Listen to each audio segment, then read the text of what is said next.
Bonsoir et bienvenue à tous pour cette troisième soirée de conférence dans ce cycle How Dare You. Voilà, donc moi je suis Aurore Dupont, je suis la coordinatrice de l'association Fructose qui fait partie des gens qui vous accueillent ce soir. Donc la forme dématérialisée de ce cycle nous amène à avoir des gens d'un peu partout qui connaissent peut-être pas bien Fructose. Donc Fructose est une association dunkerquoise qui a pour objet le soutien de la création contemporaine et qui accompagne pour cela des artistes plasticiens majoritairement, mais pas seulement. Ce cycle d'Ario est organisé avec le soutien de la DRAC Hauts-de-France et il nous permet d'organiser donc ce workshop qui est orchestré par Marie, qui en parlera beaucoup mieux que moi juste après. Juste un petit mot pour vous dire qu'on est content voilà, d'organiser ce workshop qui a été un peu malmené, comme beaucoup d'événements, par cette crise sanitaire et qui a fini par prendre une forme un petit peu expérimentale, on va dire, en tous les cas bien utilisée en ce moment, qui est la visioconférence, tant pour ce cycle de conférences que pour le workshop en lui-même, donc le travail de la semaine dernière et de cette semaine des artistes avec Marie. Voilà, donc je vous remercie vous, je remercie Marie pour l'organisation du workshop et je remercie l'équipe, Mickaël et Hélène, qui sont très impliqués dans le suivi de tous ces travaux. Et je laisse la parole à Marie. Bonne Tout à conférence à l'heure. tous. Bonsoir, merci Aurore pour ton introduction et à toute l'équipe de Fructose derrière. Donc je suis Marie Plaintel, la personne voilà, derrière tout ce programme. Je voulais vous remercier en tout cas d'être ici ce soir. Je vois que plusieurs d'entre vous sont fidèles au cycle de conférences et voilà, ça fait extrêmement plaisir. Je voulais aussi remercier les 8 artistes du workshop d'être toujours aussi présentes, d'être aussi perspicaces dans les propositions et les retranscriptions de nos échanges. Donc, comme le rappelait Aurore, effectivement, il y a 2 semaines d'ateliers, de travail et de réflexion avec des artistes qui s'organisent en même temps que ces conférences. Et ces 8 artistes qui participent, bravent les contraintes du séminaire à distance tous les jours et le rendent généreux, pluriel et imprévisible. Donc je voulais les remercier pour ça. Ce sont Victor Gobert, Julie Gobert, Victor Givois, Hugo Costreva, Anne-Émilie Philippe, Paul Ralu, Clément Richeux, Clio Simon et Marianne Villière. Donc voilà, déjà l'osmose est là et les prénoms et les noms s'inversent. Donc merci à vous 8. Et donc encore petit rappel des faits pour celles et ceux qui nous rejoindraient ce soir. Pour la première fois, nous avons commencé ce cycle de conférences la semaine dernière. How Dare You, créé dans un monde abîmé, commençait avec l'invitation du philosophe Nicolas Prignot, invitation qu'il nous a faite à inventer ou à redécouvrir d'autres récits, d'autres manières de faire récit, qui ne soient pas le happy end ou l'apocalypse traditionnel, mais voilà, faire exister d'autres possibles et fabriquer de l'espoir au bord du gouffre. Nous avons poursuivi avec Johan Moreau, un anthropologue de la catastrophe qui est tout sauf catastrophiste, en nous confiant quelques outils de l'anthropologie et aussi en nous racontant quelques histoires encore. Il nous a démontré comment la catégorisation d'un événement en tant que catastrophe est très reliée à notre manière de vivre et de penser nos mondes. Ce soir, encore une histoire. C'est encore une histoire que va nous raconter notre troisième invité. Et elle se situe dans un autre registre, celui des sciences de la vie. Comme vous l'avez deviné, il s'agira de biodiversité. Donc c'est un récit qui n'est pas achevé, c'est un récit qui est en cours. Et on ne parlera pas uniquement de fourmillement, de vie, d'espèces, de relations, mais aussi de disparition. Alors on pourra se dire, drôle de méprise dans cette dénomination de sciences de la vie, qu'aujourd'hui, un des grands sujets est celui des processus d'extinction. Je vais bientôt lui laisser la parole et je voudrais simplement la présenter un petit peu plus, présenter notre troisième invitée, Nina Otket, qui est biologiste, professeure des universités à l'Université de Lille, où elle coordonne le groupe de recherche Écologie des interactions dans un monde en évolution, notamment le laboratoire de l'Université de Lille affilié au CNRS qui s'appelle Évolution, écologie et paléontologie.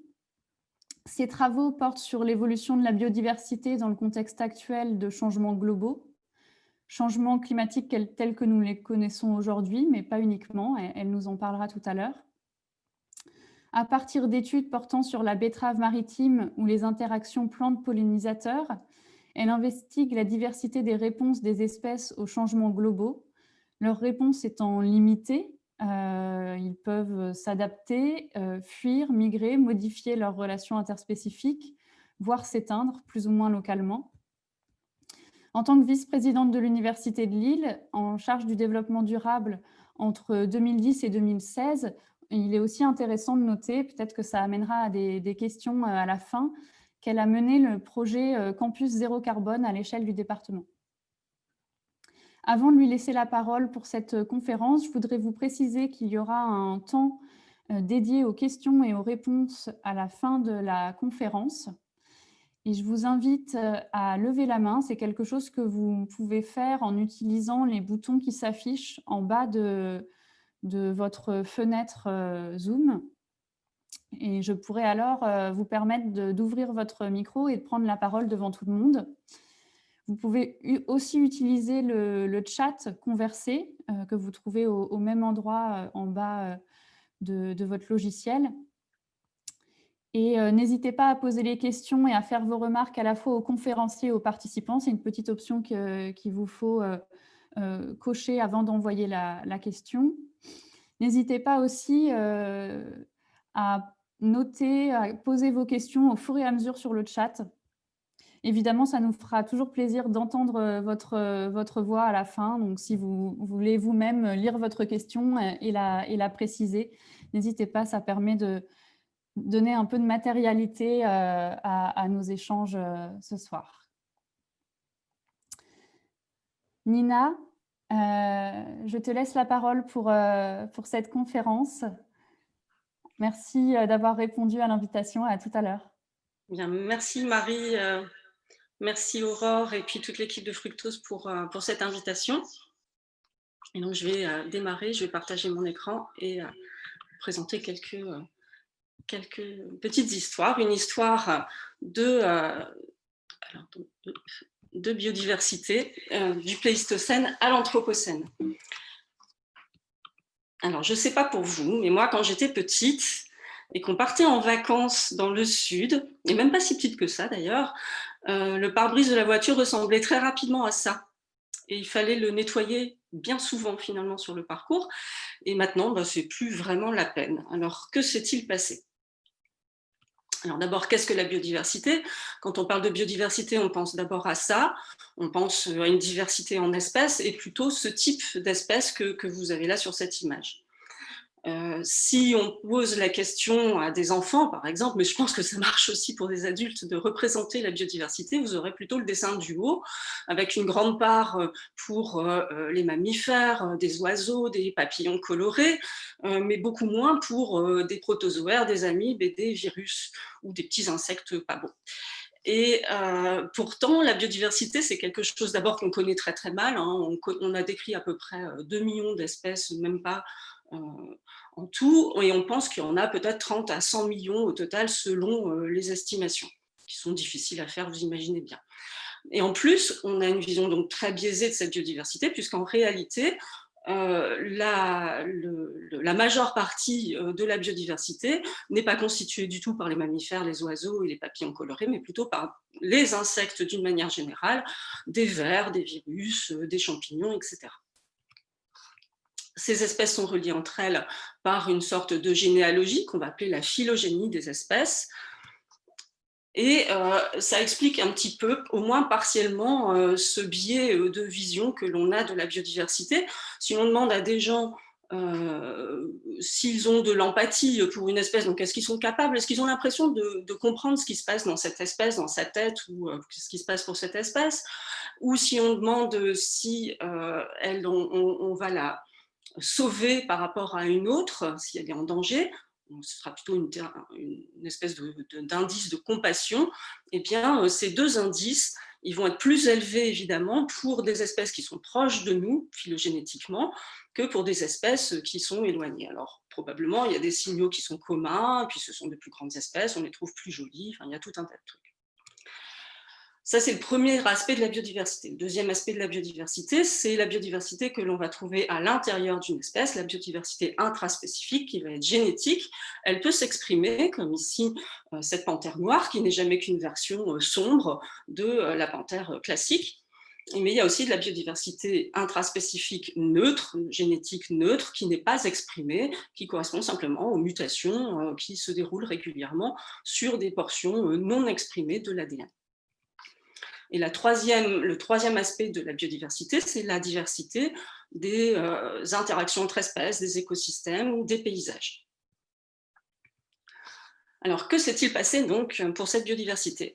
Au Paléolithique supérieur, on a des traces archéologiques avec des ossements, bien évidemment, mais aussi ces peintures rupestres de l'art aurignacien qui nous montrent qu'on a une faune qui ressemble grandement dans sa structure à la faune que l'on trouve actuellement dans la savane africaine. Et en particulier, c'est la présence de grands herbivores et de grands carnivores qui fait dire cela. Et ce sont des animaux donc, de grande taille, on va appeler ça de la mégafaune, donc des animaux de plus de 44 kilos. Et on voit que dans l'art aurignacien, il y a une représentation importante, une part importante de ces animaux dans l'art, parce que forcément, ils constituent une source de nourriture. C'est donc un sujet certainement très important pour les gens. Et on va les chasser, on a des pointes de flèches, etc. Et qu'est-ce qui se passe à cette époque-là? On note dans les archives archéologiques que d'abord, on a des grandes migrations des populations humaines qui vont commencer à coloniser les continents vers moins 10, moins 15 000 ans. Et à chaque fois que les populations humaines arrivent sur un continent, eh bien, le taux d'extinction de la mégafaune atteint environ 80%. Ce sont les zones qui sont rouges sur cette cartographie. En bleu, c'est 0% d'extinction de la mégafaune. Ce qui n'arrive pas pour les petits animaux. Donc, bien sûr, il y a eu des grands débats entre les scientifiques, et c'est toujours très intéressant. Il y a des aspects certainement liés au climat qui changent à l'époque, mais on est quasi sûr que le surprélèvement, la surchasse a eu un effet dans l'extinction de cette mégafaune. On trouve toujours le même ordre, l'arrivée des humains, avec des traces de cendres, par exemple, des traces d'outils, de flèches, etc., des charniers, et puis ensuite disparition de 80% des espèces de la mégafaune exclusivement. Ça n'arrive pas, donc on a 0% d'extinction de la mégafaune en Afrique. On pense que, étant le berceau de l'humanité, sur ce continent, il y aurait eu une espèce de coévolution, et finalement, ce n'est que sur les continents colonisés que cette extinction se fait. Les conséquences sont nombreuses, et en particulier sur les paysages, puisque quand on va éliminer les grands herbivores pour chasser, eh bien, on aura une reprise de la succession de végétation, c'est-à-dire que d'espaces ouverts prairiaux, on va passer à des espaces plus riches en végétation haute, peut-être ligneuse, etc. Au néolithique, donc l'âge de la pierre lisse, on a de nouvelles technologies qui se mettent en œuvre, qui sont développées, et en particulier l'élevage et l'agriculture. Donc on a deux courants migratoires, moins 5000, moins 8000 ans, qui vont permettre aux populations qui ont ces techniques de coloniser l'Europe, et donc on va avoir l'apport en Europe occidentale de ces techniques depuis le croissant fertile au Moyen-Orient. Dans l'art de l'époque, on ne retrouve plus le grand bestiaire de l'art aurignacien, mais par contre, on représente très bien les techniques agricoles. Ici, vous avez une charrue tirée par deux figures corniformes, peut-être des bœufs, et tenue par un individu de sexe masculin, manifestement. Et en apportant les techniques en Europe, on va également apporter des semences. Et parmi ces semences, il y a des semences de plantes cultivées, mais aussi des semences de plantes qu'on ne peut pas séparer des plantes cultivées, et parce qu'on ne peut pas faire vraiment le tri à l'époque, et qu'on va appeler des plantes compagnes des moissons ou plantes messicoles. Alors vous connaissez probablement très bien les coquelicots, les bleuets, mais c'est une très grande diversité d'espèces en fait qui se nichent dans ces milieux-là. C'est très très riche. Et ces espèces qui sont de nouvelles arrivées, finalement, de nouvelles arrivantes sur notre territoire, vont complètement faire partie de notre patrimoine culturel ensuite. Ici, vous avez les très riches heures du duc de Berry, et vous voyez, je pense, les petits coquelicots et les bleuets dans le champ. Puis on va le retrouver un petit peu tout au long de l'histoire. Ça fait vraiment partie de notre patrimoine culturel, Monet, Courbet, Van Gogh, Klimt, voilà. Alors ici, je vous ai mis un tableau de Bruegel l'Ancien qui est intéressant parce qu'on retrouve aussi cet aspect agricole avec une scène, une scène agricole, une scène où on voit que c'est un travail collectif. On voit des bleuets un petit peu dans le champ. Alors on ne les voit pas très bien, ce sont des petits points noirs, mais quand on regarde le tableau de près, on voit bien que ce sont des fleurs. Mais ce qu'on voit également, c'est que ce paysage n'est pas un paysage forestier, c'est un paysage qui est complètement jardinier, c'est un paysage complètement domestiqué. Vous voyez des zones de culture, vous voyez des villages, des clochers, vous voyez des alignements d'arbres qui montrent qu'il y a une route. On voit également des prairies qui sont certainement fauchées un petit peu plus loin, et puis peut-être pâturées un petit peu plus loin également. Et on voit des étangs qui sont un petit peu carrés, donc probablement ils ont été creusés soit pour la pêche, soit parce qu'on prélevait la tourbe qui servait de combustible. Donc un paysage complètement domestiqué, complètement jardiné, et finalement relativement peu forestier, alors qu'on devrait avoir à cette époque-là, qui est plus chaude qu'au Pléistocène, à peu près 80% du territoire de l'Europe occidentale recouvert de forêts. Comme ici cette forêt de Białowieża, qui est la dernière portion de forêt qu'on pourrait qualifier de primaire en Europe. Elle se trouve en Pologne et ça fait à peu près 26 km sur 26 km, et ça ne va pas durer longtemps parce que le gouvernement prévoit de pouvoir l'exploiter. Et donc cette forêt, on va la défricher très largement, alors depuis le néolithique pour des cultures, mais au Moyen-Âge de manière de plus en plus intensive, parce que c'est un lieu dangereux, ça peut être le repère des brigands, mais c'est aussi un lieu païen, et donc on aura tout un tas de raisons de défricher les forêts. Et à la fin du Moyen-Âge, on a à peu près 25% de nos surfaces qui sont recouvertes de forêts. Au milieu du 19e siècle, ce sera encore pire, on en aura encore moins. Mais bon, voilà. Donc au lieu de 80%, on passe à 25% à la fin du Moyen-Âge. Et à part les défrichages, on va également beaucoup changer les paysages par le drainage et l'assèchement des zones humides. Ici, vous avez une image, une cartographie du détroit de l'Aa au 7e siècle, et de Saint-Omer qui se place à peu près ici. Et entre le 7e et le 11e siècle, les moines bénédictins entament un assèchement des zones humides.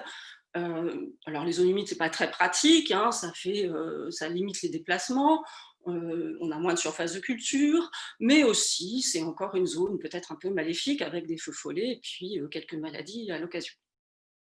Donc on va assécher énormément, ici dans le marais de Saint-Omer, en creusant le canal de Saint-Omer, et puis tous les wateringues qui vont permettre d'assécher alentour. C'est quelque chose qu'on fait partout en France. Vous avez la Dombes en 1834 à gauche et en 1892 à droite. À la fin du 19e siècle, en France, on a perdu peut-être à peu près les 2/3 des zones humides en France.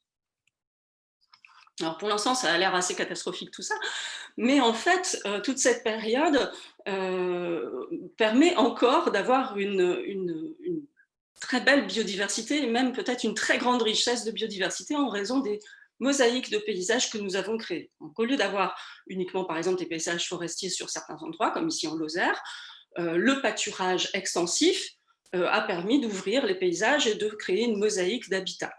avec des habitats qui sont souvent très très riches en biodiversité, comme ici, donc, dans le Larzac,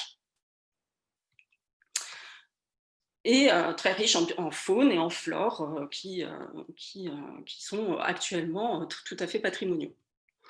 Ici, c'est un paysage alpin et on se situe sur cette photo, l'observateur se situe en fait en dessous de la limite naturelle de la forêt. Tout en haut de la montagne, vous voyez que la forêt ne peut pas pousser, les arbres ne peuvent pas pousser, il fait trop froid et on aura des pelouses alpines riches en espèces de fleurs, etc. Mais ici, on se situe en dessous de la limite de la forêt, simplement, ça a été défriché et pâturé. Et les espèces très diversifiées que l'on trouve sur les pelouses alpines tout en haut, eh bien, descendent sur ce paysage-là. Donc une mosaïque d'habitats avec une diversité d'espèces tout à fait intéressante. Arrive la révolution industrielle et son moteur à explosion, qu'il va falloir alimenter avec du combustible. Donc on va également prélever du charbon, et vous connaissez tous les terris de la région. Ces terris, donc, ils sont issus du prélèvement de la houille. Le corollaire, c'est qu'on prélève aussi des cailloux dont on ne veut pas, hein, des schistes, et qu'on va déposer en tas, que l'on va considérer très longtemps comme des verrues dans le paysage et qu'on va essayer de faire disparaître. C'est un mauvais souvenir quelque part qu'on essaye de faire disparaître. Mais ce n'est pas complètement inintéressant. Dans ce milieu, par exemple, il y a des espèces comme ce pavot cornu qui peuvent être relativement patrimoniales. Le pavot cornu ici, donc c'est un proche parent du coquelicot, c'est une espèce qu'on va retrouver sur le littoral, sur nos côtes, et qui est plutôt rare et protégée, mais il se plaît très bien sur le milieu sec du terri. À côté des terris, lorsque l'on arrête l'exploitation d'une galerie, on arrête de l'entretenir et parfois elle finit par s'effondrer et on obtient des étangs d'affaissement qui vont quelque part compenser un peu le manque de zones humides que l'on a dans la région. Donc ici, c'est un étang de la zone de Archi, en Belgique, mais juste à notre frontière, qui est extrêmement riche en faune d'oiseaux hivernants, d'oiseaux d'eau, et puis d'oiseaux nicheurs dans les roselières, donc un paysage d'une très grande beauté et d'une très grande richesse. Donc jusque-là, tout se passe quand même pas si mal que ça, on a quand même une très forte biodiversité. Alors arrive ensuite la Première et la Seconde Guerre mondiale, avec leur déploiement de techniques assez fabuleuses, on a là. Et après la Seconde Guerre mondiale, après la Première et la Seconde Guerre mondiale, on va devoir reconstruire le pays. On a soif de progrès. Ici, ce progrès social que vous voyez affiché là, en fait, c'est une coopérative de consommation, et c'est pas pour rien, c'est que le progrès, à l'époque, c'est bien de réalimenter la France. Et donc, on va mettre en œuvre tout un programme agricole de mécanisation et d'intensification agricole.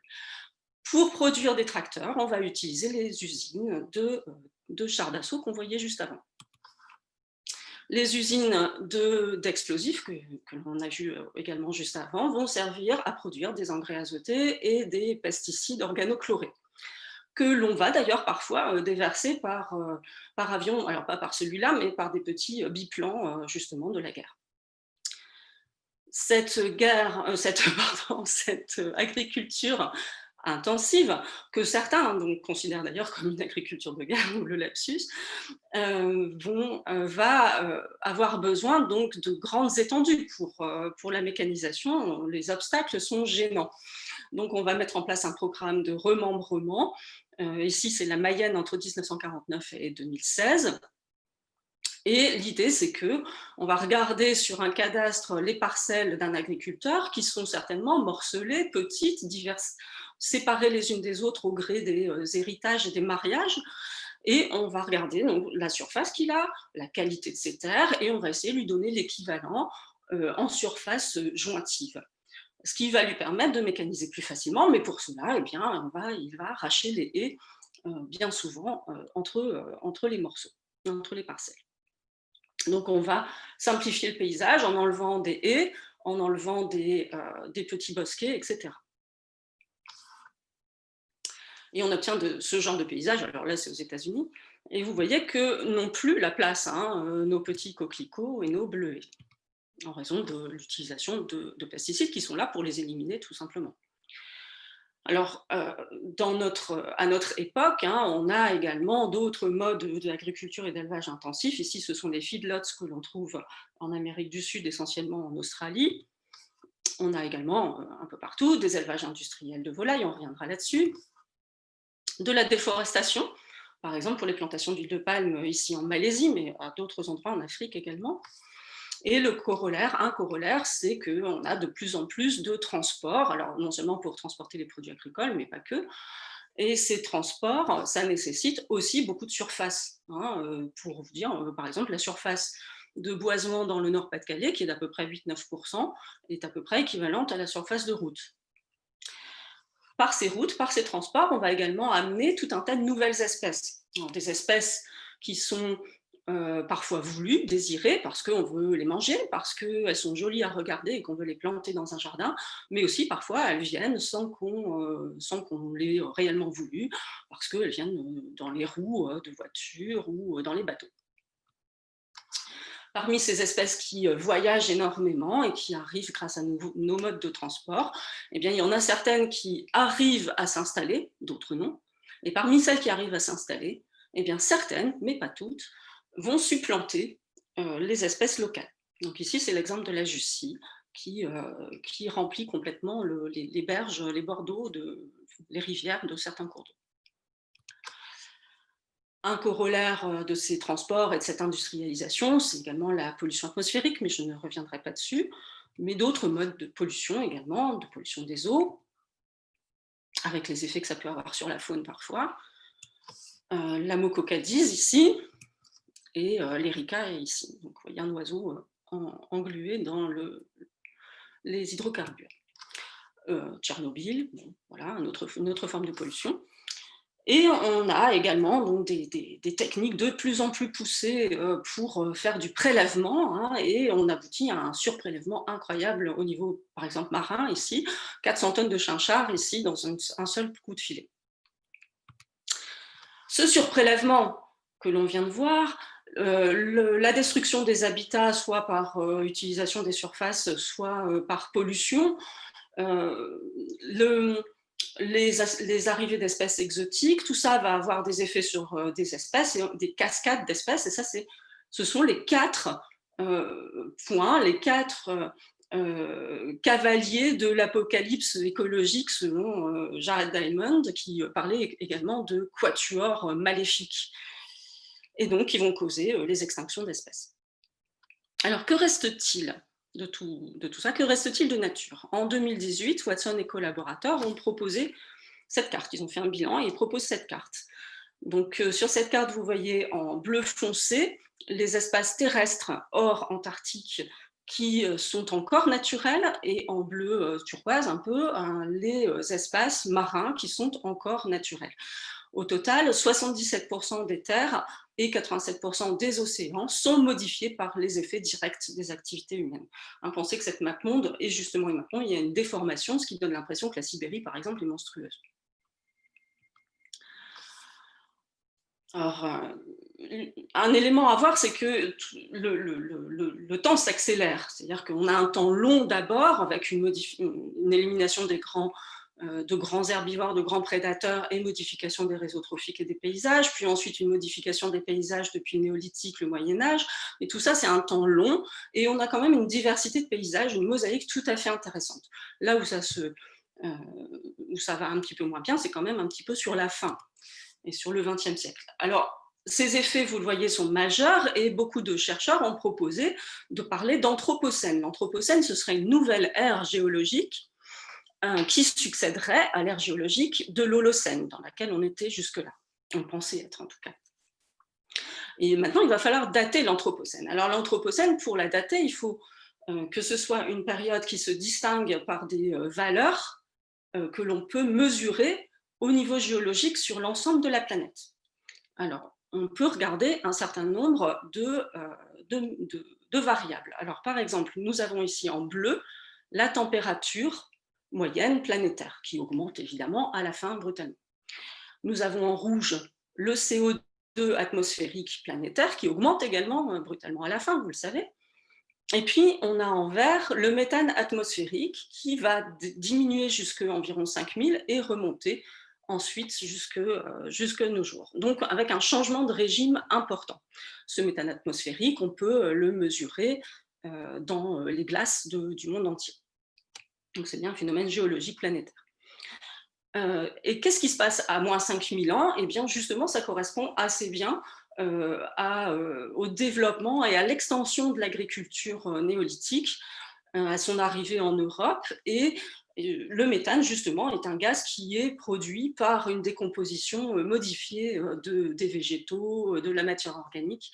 Et donc, par exemple, quand on fait des labours, quand on fait du compost ou quand on a des vaches, on produit du méthane. Maintenant, on regarde les 1000 dernières années. La courbe rouge du CO2 atmosphérique en particulier, donc, qui montre des tendances qu'on retrouve partout dans le monde, on voit un creux vers 1610. Et selon certains auteurs, ce creux serait lié à la colonisation du Nouveau Monde par les Européens, et en particulier à l'extermination des Amérindiens. Alors c'est même allé très très loin, hein, puisque plus tard on va jusqu'à même éradiquer les bisons pour finir le travail en les affamant. Et donc, avec l'arrêt des brûlis, etc., et l'extermination des Amérindiens, la végétation va reprendre ses droits, les arbustes, puis les arbres vont pousser, stockant massivement du CO2, et on a donc une baisse de ce CO2 atmosphérique mondiale. Les auteurs pensent même que cela serait la cause du petit âge glaciaire qui a suivi en Europe ensuite. Donc c'est quand même massif. Troisième datation possible, si on regarde cette fois-ci le dernier siècle, on a un marqueur tout à fait particulier qui fait un pic en 1964. Ce sont des radioisotopes qui sont issus, en fait, qui sont les dépôts issus des premiers essais nucléaires de la Seconde Guerre mondiale. Donc, partout dans le monde, dans la même couche stratigraphique de 1964, on retrouve ce pic de dépôts de radioisotopes. Donc ça, c'est également donc, un marqueur des activités humaines et qui est visible à l'échelle planétaire au niveau géologique. Donc 3 dates possibles. La dernière est assez prisée des chercheurs en écologie parce qu'elle va dans le même sens que plein d'autres variables. Par exemple, on peut regarder ici, alors on ne va pas regarder le détail, mais les tendances socio-économiques planétaires avec la population mondiale, la population urbaine, l'usage de l'eau, l'utilisation de fertilisants. Donc ça, c'est à gauche en orange. Et puis à droite, les tendances planétaires environnementales, avec par exemple l'acidification des océans, le méthane, etc., de 1750 à chaque fois jusqu'à 2010, avec une petite ligne pointillée à chaque fois pour 1950. C'est une courbe exponentielle, mais c'est vrai que le moment où on a l'impression que cette courbe exponentielle accélère, eh bien, cela tombe au milieu du XXe siècle. Donc, il y a tout un ensemble d'éléments qui montrent qui suggèrent que le milieu du XXe siècle est quand même un moment tout à fait crucial dans l'impact de l'homme sur la planète. Alors, anthropocène, ça veut dire l'ère géologique de l'homme, de l'humain. Alors, peut-être que l'humain, c'est un peu large, on va mettre tout le monde dans le même panier. Or, voilà, il y a peut-être des groupes humains qui agissent plus que d'autres dans ce sens-là. Alors, par exemple, ici, vous avez l'utilisation des terres rares dans la composition d'un véhicule hybride. Ces terres rares sont exploitées, en fait, dans l'hémisphère sud, la plupart du temps, dans des pays en voie de développement. Et donc, au lieu d'anthropocène, certains proposent le nom de capitalocène.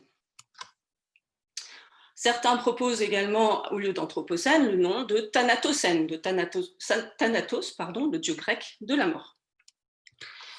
Et puis, mais c'est un petit peu plus pour rire, certains proposent au lieu de anthropocène, le mot de galinocène, parce qu'on va retrouver des ossements de poulets certainement dans nos couches géologiques un peu partout, puisqu'on extermine, on tue 65 milliards de poulets et de poules chaque année pour notre consommation. Alors, dans cette période, on a aussi le fameux changement climatique. Donc là, vous avez une carte des anomalies climatiques de l'hiver 2014-2015. anomalies, ce sont en fait les écarts à la moyenne qui a été établi entre 1950 et 1980, et plus c'est rouge, plus l'écart est important, il va vers 2-4 degrés. Et ces anomalies sont de plus en plus généralisées et de plus en plus intenses d'année en année. Le corollaire du changement climatique et de l'augmentation des températures, c'est aussi d'avoir des événements extrêmes plus nombreux et plus intenses. Donc plus d'orages, de tempêtes, d'inondations, un recul probable du trait de côte à certains endroits, et puis la fonte des glaces polaires qui est déjà bien en cours. Là, c'est 1984 et 2012. Quels sont les effets sur la faune et la flore? Alors, la faune et la flore ont besoin d'un certain nombre de conditions écologiques qui leur conviennent, dont des facteurs climatiques. Quand le climat change, les espèces ont assez peu de choix. Soit elles s'adaptent génétiquement, mais c'est difficile, et le changement climatique va un peu vite, je ne reviendrai pas là-dessus. Soit elles se déplacent. Donc ici, c'est un petit papillon qui s'appelle le Robert le Diable, c'est mignon comme tout, vous pouvez le trouver dans vos jardins, même si c'est de moins en moins facile. Il est européen, et jusqu'en 1970, sa limite nord, donc il ne pouvait pas aller plus que là, c'était la moitié de l'Angleterre, la moitié sud de l'Angleterre, donc les points noirs que vous avez là. Entre 1970 et 1999, on s'est aperçu qu'il allait jusqu'en Écosse. Alors, ce déplacement, il est tout à fait possible pour un certain nombre d'espèces qui se déplacent facilement. Les papillons, ça voyage assez bien, les libellules également. Par contre, c'est plus compliqué pour les arbres, par exemple. Alors là, je vous ai choisi un arbre de saison, avec ses marrons grillés, ses châtaignes, ses marrons glacés. C'est le châtaignier. Donc, c'est un arbre qui n'est pas tout à fait originaire de la région. En fait, il a été apporté en France au néolithique pour sa consommation, et un peu plus intensément à l'époque romaine. Donc si on utilise les points où on observe le châtaignier pour déterminer la zone où il se sent bien en termes climatiques, on va appeler ça son aire climatique, on peut modéliser son aire climatique, qui va être donc ici en jaune et rouge, quand il a une forte probabilité d'être retrouvé. On peut ensuite utiliser les modèles qui sont établis par le GIEC, le Groupement international pour l'étude du changement climatique, qui va prévoir le changement climatique, et on peut, à partir de ça, prévoir les déplacements de son aire climatique. Dans les années qui viennent, il se sentira de moins en moins bien dans le sud de la France. Vous voyez déjà qu'il y a une zone qui est plutôt bleu-verte ici dans le sud de la France, alors qu'elle était plutôt jaune-rouge auparavant. Et dans quelques décennies, probablement qu'il ne se sentira bien qu'en Angleterre, vraiment la limite littorale nord de la France, etc. Or, le châtaignier se déplace très très mal, il va falloir l'aider si on veut le garder. Donc on va devoir y penser, on va devoir prévoir. Une autre espèce de saison, si on a la possibilité de fêter Noël et les fêtes de Nouvel An, vous aurez peut-être des coquilles Saint-Jacques à votre table.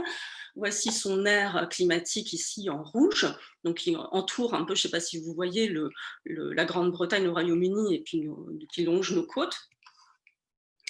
Et donc, elle est pêchée actuellement sur les côtes de la Manche et de la mer du Nord. Mais dans les décennies à venir, assez proches, en fait, probablement, nos pêcheurs ne pourront plus la trouver. Alors avec tout ça, finalement, sur les espèces qui sont connues et qui sont étudiées, hein, on n'a pas d'informations sur toutes les espèces. L'UICN, l'Union internationale pour la conservation de la nature, fait un bilan des espèces qui sont soit éteintes, soit menacées d'extinction. Et sur les espèces connues et suivies pour ces études, on a à peu près 27%, à peu près le quart, hein, un bon quart des espèces qui sont soit menacées, soit éteintes, soit menacées d'extinction. Éteintes comme cette petite tortue dorée et menacée comme les 3 autres. Plus proche de nous, dans la région Hauts-de-France et puis la Belgique, nous avions, jusqu'à il n'y a pas très longtemps, une bonne trentaine, 33 espèces de bourdons que l'on peut reconnaître à leur pattern de couleurs très différenciées. Et bien actuellement, toutes celles qui ont une petite pastille rouge ne sont plus, sont soit éteintes, soit quasiment impossibles à trouver. Et en vrai, en gros, il ne reste que ces 6 espèces-là que l'on peut trouver relativement couramment. Donc 6 bourdons. Alors, on peut se dire que ce sont des espèces rares qui disparaissent et que du coup, ce n'est pas très, très grave. En réalité, ce déclin, il se fait aussi sur l'abondance d'espèces très communes. Et ça, c'est beaucoup plus embêtant. Ça peut sembler très embêtant. Ici, c'est une étude donc, de Holman et collaborateurs en 2017. C'est très récent, ça fait pas mal de bruit. Parce que, alors, ils ont suivi pendant 27 ans la biomasse d'insectes volants dans des zones protégées, des réserves en Allemagne, dans des zones qui correspondent tout à fait à ce que nous, on a en France. Donc des réserves naturelles qui jouxtent des zones agricoles un petit peu plus intensives, enfin, c'est classique, hein, on a souvent des petites réserves naturelles chez nous. Et donc pendant 27 ans, ils ont mis ce dispositif de petites tentes qu'on appelle des tentes malaises, du nom d'un entomologiste qui avait mis en place ce dispositif. Et ce qu'ils ont vu, alors ils les ont déplacés, hein, ce n'est pas la tente qui a causé le problème. Et ce qu'ils ont vu, c'est qu'on perdait 75% de la biomasse de ces insectes volants. Donc ça veut dire qu'on a perdu 75% du poids d'insectes volants. Et ce sont des espèces communes. Ce sont pas du tout, on ne parle pas de disparition d'espèces rares, on parle de l'abondance d'espèces communes. Donc ça semble très embêtant quand même. Donc on en revient, vous vous en doutez, à mon pare-brise. D'ailleurs, ça explique tout à fait ce qu'on a vu sur ce pare-brise. Et puis, on a aussi un chercheur qui, lui, a mesuré le taux d'impact sur des pare-brises de voitures de location sur toujours le même tronçon de route pendant une vingtaine d'années. Et on voit une diminution du nombre d'impacts qui s'intensifie à partir de 2008-2010. Mais ce qu'il voit aussi, c'est que ça a certainement un impact parce qu'il voit une diminution de l'alimentation en insectes des nichés d'un certain nombre d'oiseaux, dont ici l'hirondelle de rivage. Et c'est ce qu'on voit effectivement d'une manière générale. Ça, c'est le suivi temporel des oiseaux communs. C'est un programme qui a été mis en place dans les années 80 en France par le Muséum d'histoire naturelle, qui bénéficie d'un très gros réseau d'observateurs qui sont des observateurs assez aguerris, puisqu'ils sont capables de reconnaître les oiseaux au chant d'oiseaux. Et donc sur tous ces points qui sont verts ici. Et ce qu'on observe, c'est que pour tout un tas d'oiseaux, il y a peu de changements, mais par contre, pour les oiseaux des milieux agricoles, bien que ce soit des oiseaux communs, leur abondance diminue de 38% depuis la fin des années 80, depuis 1990. 38% de l'abondance des oiseaux de milieux agricoles. Donc en raison de la diminution probablement des insectes, en raison des pesticides, etc., etc. Alors, est-ce que c'est embêtant de perdre de la biodiversité ? Quelle est la valeur de la biodiversité ? D'abord, moi, en tant qu'humain, en tant que personne, je m'attribue une valeur intrinsèque. C'est-à-dire que je considère que j'ai une valeur en tant que telle. Et d'ailleurs, voilà, je vais avoir des enfants, je vais essayer de survivre. Eh bien, les espèces font la même chose. Elles se reproduisent, elles essayent de survivre. Donc, quelque part, on peut se dire qu'elles s'accordent à elles-mêmes une valeur intrinsèque. Bon, ça, c'est une chose. Mais une autre manière de le voir, c'est aussi de quel droit nous pouvons-nous et se permettre de causer la perte de la biodiversité. N'a-t-elle pas une valeur intrinsèque ? Après, on peut regarder autrement. Il y a des valeurs plus utilitaires. Par exemple, évidemment, la biodiversité, c'est de l'alimentation. C'est aussi de la santé, avec des molécules qui proviennent de la nature, qui vont nous permettre de nous soigner, l'aspirine, mais aussi des molécules contre le cancer, etc. Et puis, la biodiversité, c'est aussi du bois pour le chauffage, pour la construction, ou du bien-être et de la santé. Par exemple, il semblerait que dans les chambres d'hôpital qui donnent sur de la nature, dont la fenêtre donne sur la nature, on va avoir des suites opératoires moins longues que lorsqu'on a vu sur le parking. En termes de santé également, je pense que cette année, vous avez beaucoup entendu parler d'un pangolin et d'une chauve-souris. Alors, on manque vraiment cruellement de recul là-dessus, donc je n'en parlerai pas, sauf si on me pose des questions à la fin, évidemment. Mais par contre, sur d'autres virus, on a quand même pas mal de recul. Par exemple, le virus Ebola, qui est un virus qui est très dangereux, puisque quand on l'attrape, on a 30 à 90% de risque de mortalité en raison des fièvres hémorragiques qu'il engendre.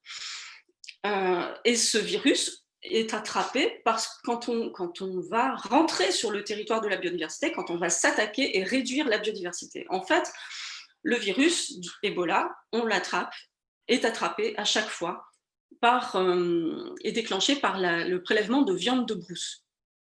Donc on va en forêt, on va prélever des espèces avec lesquelles on n'est normalement pas ou peu en contact. Ces espèces très diversifiées portent forcément plein de maladies, plein de virus bien à elles, avec lesquels on est normalement peu en contact. Mais par le prélèvement, par le surprélèvement ou par le prélèvement, on va rentrer en contact. En plus, c'est de la chasse, on va toucher du sang et en plus, eh bien, on va les manger. Donc ça, c'est une des causes de maladies. Le virus Nipah également, c'est à peu près le même fonctionnement. En Malaisie, on a déforesté énormément pour planter des palmiers à huile et également on a installé des élevages porcins intensifs dans ces endroits-là. Donc on est rentré sur le territoire à nouveau de cette très riche biodiversité qu'est la jungle. On a mis en contact des humains et des porcs en élevage intensif avec cette biodiversité et les roussettes apparemment auraient transmis un de leurs virus, le virus Nipah, aux élevages porcins qui auraient ensuite transféré ce virus dans les pays d'exportation parce qu'en fait il n'est pas mangé sur place, donc c'était sur Hong Kong en particulier. La biodiversité, c'est aussi le service de pollinisation, c'est peut-être plus gai. Alors, vous avez à gauche un bourdon qui féconde un pied de tomate. La tomate a absolument besoin de bourdons pour sa fécondation. Comme un certain nombre de fruits et de légumes, la plupart, en fait, tous les fruits et légumes ont besoin de pollinisation. Et puis, on a des cultures qui ont plus ou moins besoin de pollinisation. On considère qu'à peu près 75% de nos cultures ont besoin de près ou de loin, comme le colza, de pollinisation d'insectes ou d'animaux pour la pollinisation. Par exemple, ces fraises, tout en haut, les fraises peu appétissantes, ce sont des fraises qui n'ont été pollinisées par rien de particulier, c'est une autofécondation. Le deuxième rang, qui ne sont pas super, elles ont été pollinisées par le vent. Et les belles fraises bien juteuses et bien appétissantes ont été mises dans des conditions où on avait suffisamment de pollinisateurs de type abeilles et mouches déguisées en abeilles qu'on appelle les cirfes. Pour la pollinisation, on a aussi besoin d'une diversité de pollinisateurs. Alors ici, ce ne sont que des abeilles sauvages. Et pourquoi une diversité de pollinisateurs? Eh bien, regardez, il y a des grosses abeilles, comme l'abeille charpentière, qui va faire 2-3 cm de large. On va avoir une très proche parente qui lui ressemble beaucoup, sauf qu'elle est toute petite, elle fait quelques millimètres, c'est la cératine. Et puis on va avoir donc des petites abeilles, des abeilles à langue courte, des abeilles à langue longue, qui ne vont pas rentrer dans la fleur de la même manière, des abeilles qui stockent le pollen sur leur brosse des pattes arrière, des abeilles qui utilisent la brosse ventrale, des abeilles qui font une pelote comme le bourdon ou l'abeille domestique. Et ce bourdon aussi s'est retrouvé avec des pollinies d'orchidées qui ont été collées sur sa tête. Donc une diversité de formes, de tailles, de modes de pollinisation qui est nécessaire pour la diversité de plantes à fleurs, de légumes, etc. Mais aussi, même pour une même plante, par exemple pour une courge, il faut différents types de pollinisateurs. Alors cette biodiversité forme donc un réseau d'interactions. Il y a des interactions entre les plantes et les pollinisateurs, par exemple, et les interactions peuvent être représentées par ces liens qu'on a là entre les nœuds que sont les espèces. Et ça forme une sorte de grand tissu du vivant et on ne sait jamais très bien, on ne sait pas très bien combien de fils on peut prendre, combien d'espèces on peut prendre sans tout filocher, sans tout faire partir. Dans les années 90, quand les chercheurs se sont aperçus que les loutres de mer dans les îles aléoutiennes déclinaient, leur population déclinait. Et en cherchant, en démêlant un petit peu cette pelote, ils se sont aperçus que c'est le surprélèvement en pêche hauturière de gros poissons qui a fait décliner les populations de phoques. Les phoques étant la principale source de nourriture des orques, ces baleines carnassières, se sont reportées sur de petites friandises que sont les loutres de mer. C'était les seules qui restaient. Les loutres de mer donc, ont arrêté de prélever les oursins, qui se sont mis à pulluler et à brouter les herbiers, les alguiers qui sont sur le bord de la côte et qui servent de lieu de frais pour les poissons. Et la boucle est bouclée, c'est-à-dire qu'on va encore plus anéantir les stocks de poissons de cette manière. Du coup, avec ce genre de connaissances, il y a des chercheurs qui s'appellent Anne et Paul Ehrlich ont proposé dans les années 80-90 une allégorie, l'allégorie dite dérivée. La biodiversité serait comme les rivets qui assemblent les plaques métalliques d'un avion entre elles. Pour que l'avion tienne, il faut que ces plaques tiennent bien et on met énormément de rivets. Et il faut qu'il soit redondant. Il faut qu'il soit redondant, on en met beaucoup, beaucoup. Mais imaginez maintenant, vous montez dans l'avion, l'avion décolle, on vous propose votre petit apéritif, vos cacahuètes, et vous mangez négligemment tout ça en regardant par le hublot l'aile de l'avion. Et puis tout d'un coup, vous voyez un rivet qui saute. Peut-être vous êtes très pragmatique et vous allez vous dire oui, bon, on en met beaucoup, un seul, c'est pas très grave. Et puis un deuxième qui saute, et puis un troisième. La question c'est au bout de combien de temps allez-vous appeler l'hôtesse de l'air pour lui dire je veux descendre? Eh bien, c'est la même chose avec la biodiversité. On ne sait pas combien on peut se permettre de perdre d'espèces et on en a déjà perdu. Donc, c'est un petit peu ce genre de questions qu'on se pose dans mon laboratoire et avec un certain nombre de collègues d'autres laboratoires. Ici, c'est sur un de nos terrains d'études en ville, sur la ville de Lille, des sites très fleuris dans lesquels on étudie les réseaux plantes pollinisateurs. Alors, vous avez donc des abeilles sauvages tout en haut qui sont liées par les interactions de pollinisation aux plantes qui ont été mises en bas. Alors, par exemple, en ville, on s'est posé la question de ce qui se passait le long d'un gradient d'urbanisation. Depuis un milieu peu urbanisé en bleu jusqu'à un milieu très urbanisé en rouge. Et on a regardé tout d'abord le taux de floraison, la couverture florale de ces pelouses qu'on regardait. Et tout ça au cours de l'année. Donc là, on est à peu près au printemps.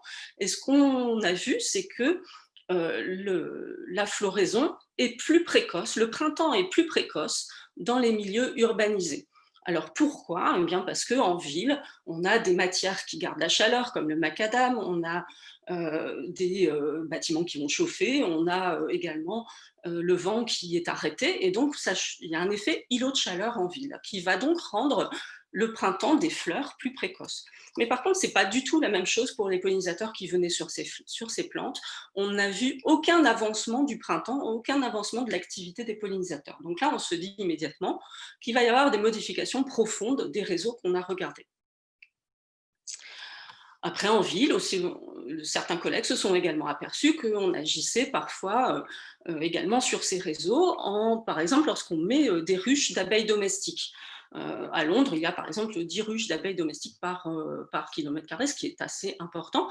Et quand on met des abeilles domestiques, donc là elles sont en orange, eh bien on modifie les interactions. Vous voyez que la taille des liens d'interaction a été modifiée. Donc on peut regarder un petit peu ce qui se passe dans ces interactions entre les plantes et les pollinisateurs.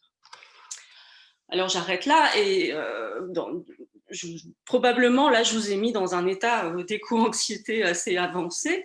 C'est le cas de beaucoup de militants en écologie, c'est le cas d'un certain nombre de chercheurs. Si ça vous intéresse, vous pouvez aller voir, il y a un site qui s'appelle Is This How You Feel qui compile en fait des lettres manuscrites de chercheurs. Là, je vous ai mis 2 lettres qui correspondent à des chercheurs en climatologie que je vous ai présentés tout à l'heure.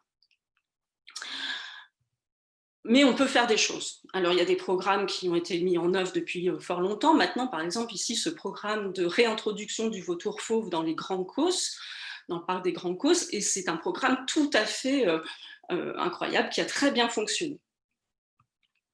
On sait aussi qu'en protégeant les milieux et en protégeant les espèces, elles reviennent parfois d'elles-mêmes. Ici, vous avez la situation du loup gris en Europe avant les années 70, et ici, la situation après, aux alentours de 2010. Vous savez que le loup est revenu de lui-même par les Alpes, et de plus en plus, on le retrouve en fait en plaine. Donc, il réinvestit un peu le milieu. Pour l'ours, ça ne se passe pas super bien, le programme de conservation dans les Pyrénées, mais par contre, en Scandinavie, il reprend tout à fait sa place. C'est un petit peu la même chose pour le lynx et puis pour le glouton. Donc, il y a des choses quand même qui se passent bien. Il y a également des programmes de conservation des habitats. Là, c'est un habitat tout à fait lié aux activités humaines que je vous présentais tout à l'heure, hein, comme je vous présentais tout à l'heure. Là, c'est les coteaux de la vallée de Seine, les boucles de la Seine, et on est au niveau des Andelys ici. Donc, sur cette carte postale, vous voyez que les coteaux sont sont complètement dénudés, ce sont des pelouses, certainement très riches en biodiversité, et ces pelouses sont liées au pâturage qu'il y a à l'époque. Le pâturage a été abandonné parce que les coteaux, c'est raide et que ça ne correspond pas tout à fait à l'intensification agricole. Et du coup, la végétation a repris. Il y a plein d'endroits où il y a des arbustes et puis des forêts que vous voyez tout en haut à droite. Mais il y a encore des zones de pelouse.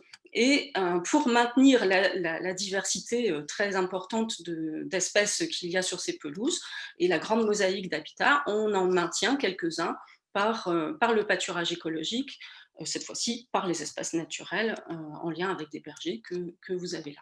Donc on reprend en fait les techniques d'avant, on reprend finalement, on se replace dans une époque antérieure qui n'est pas très lointaine, hein, qui est de l'ordre de quelques décennies pour ici. Alors certains prévoient de se mettre beaucoup plus loin, par exemple de revenir au Pléistocène. Vous avez une représentation, une vue d'artiste de l'Amérique du Nord époque Pléistocène avec des mastodontes, des lions américains, etc. Et une vue d'artiste de ce qu'on pourrait faire si dans certains parcs, hein, je vous rappelle, je vous précise, hein, des parcs privés, rassurez-vous, on mettait des lions africains à la place des lions américains qui sont perdus, des éléphants à la place des mastodontes, etc. On peut aussi envisager des programmes de renaturation qui seraient politiquement très engagés au niveau mondial, mais qui pourraient être très efficaces. Il y a quelques semaines, et c'est pour ça que je voulais vous en parler, dans les médias, on a vu passer une étude où les chercheurs, en fait, ont essayé d'identifier les zones du monde sur lesquelles que l'on pourrait renaturer, donc des écosystèmes convertis en terres agricoles que l'on pourrait renaturer, et ils calculaient qu'avec 30% de ces terres converties de ces écosystèmes convertis en terres agricoles que l'on pourrait renaturer, cela suffirait à stocker 50% du carbone atmosphérique qui a été émis depuis la révolution industrielle, ce qui est tout à fait conséquent, et on pourrait éviter 70% des extinctions d'espèces qui sont à prévoir. Et tout cela sans obérer notre capacité alimentaire. Donc en tout cas, c'est possible d'identifier certaines zones où c'est possible de faire quelque chose. Alors, chacun d'entre nous, sur des programmes plus simples, plus proches de nous, on peut faire des choses à peu près partout. On peut faire des choses dans la ville, on peut faire quelque chose dans notre jardin. Les villes s'engagent de plus en plus. Depuis la loi Labbé en 2014, qui a été appliquée en 2017, on n'utilise plus de pesticides dans les collectivités, mais du coup, les villes s'investissent dans la gestion différenciée des espaces verts. De plus en plus, elles vous proposent parfois de végétaliser les façades. Vous pouvez mettre des zones de terre ou des zones de fleurissement pour les abeilles. Vous pouvez également être des consommateurs et refuser certains produits, huile de palme, pesticides, etc. Ou demander à vos élus de mettre en place des trames vertes ou des trames noires. Par exemple, voici une trame verte tout à fait agréable sur Rotterdam. Et puis, New York, lui, fait le suivi d'1 million d'arbres de manière à stocker du carbone et à faire des économies. Et voilà, et je vous remercie.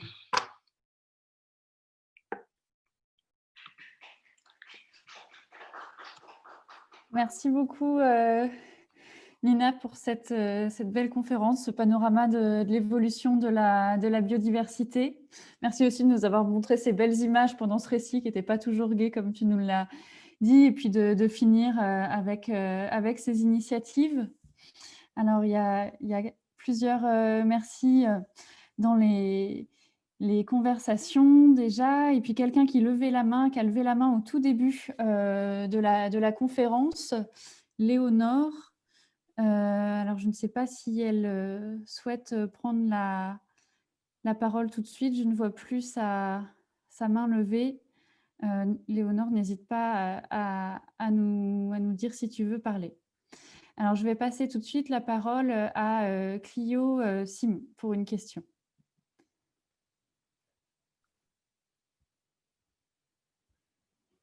Hop.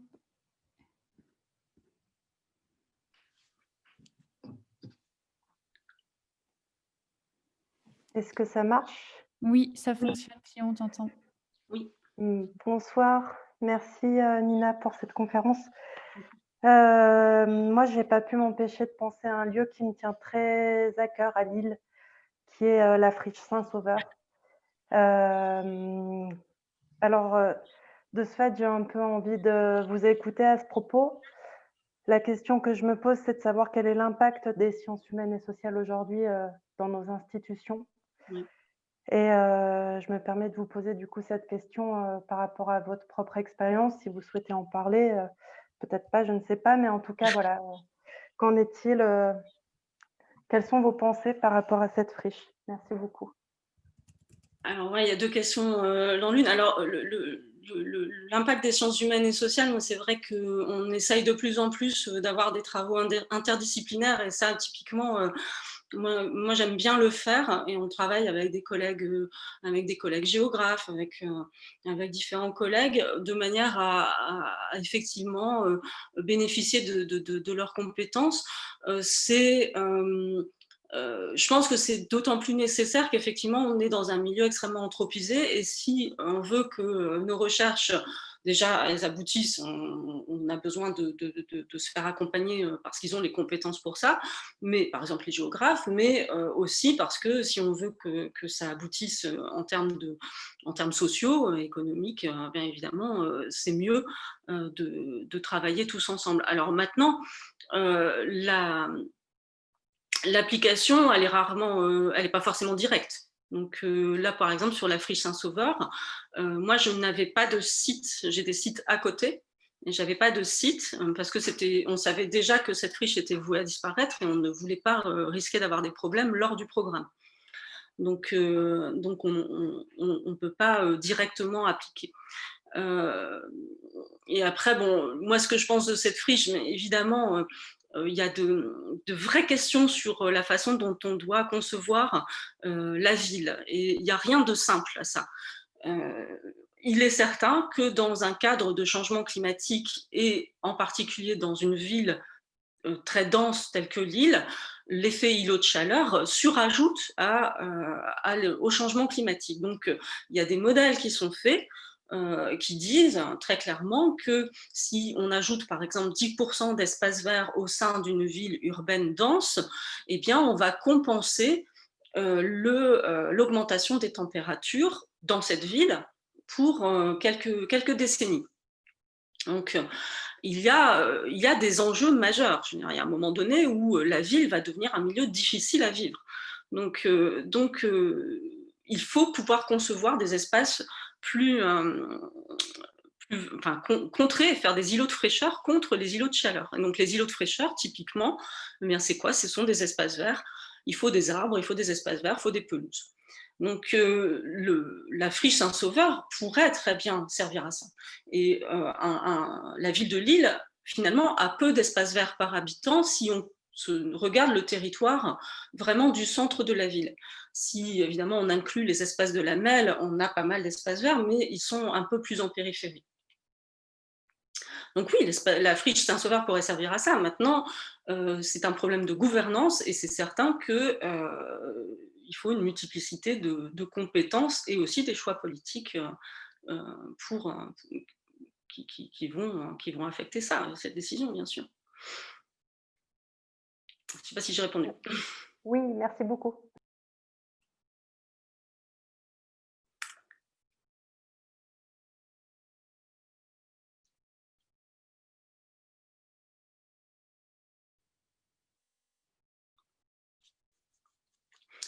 Si on veut continuer sur la ville, la ville de Londres s'est déclarée parc naturel urbain depuis cette année ou l'année dernière, je ne sais plus. Et donc, il y a entre 40 et 50% de la surface de Londres qui est constituée d'espaces verts. Et quand on regarde la carte, c'est vraiment un maillage de tout l'intérieur de la ville. C'est vraiment très intéressant. Et là, ça permet d'avoir des effets îlots de fraîcheur disséminée et homogène sur toute la ville parce que, évidemment, l'effet îlot de fraîcheur d'un espace vert ou des arbres se fait à relativement courte distance. Donc, évidemment, plus il y en a partout, mieux c'est.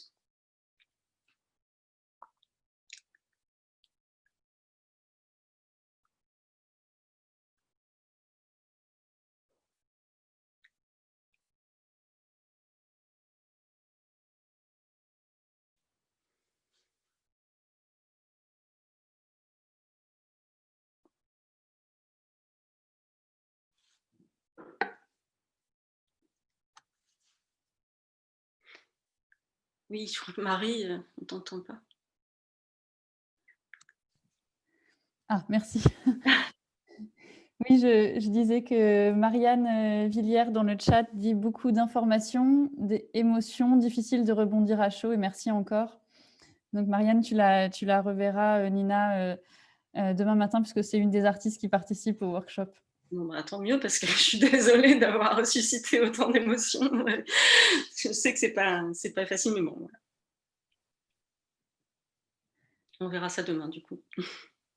C'était, je pense, le bon moment pour toi d'intervenir voilà, en troisième position pour ce workshop. On avait effectivement commencé le cycle plutôt en tournant autour des problèmes, j'ai envie de dire, sans les regarder en face et en parlant notamment des récits, comment faire d'autres récits. Et je voulais te poser une question aussi par rapport à ça. Est-ce que tu trouves que dans les sciences de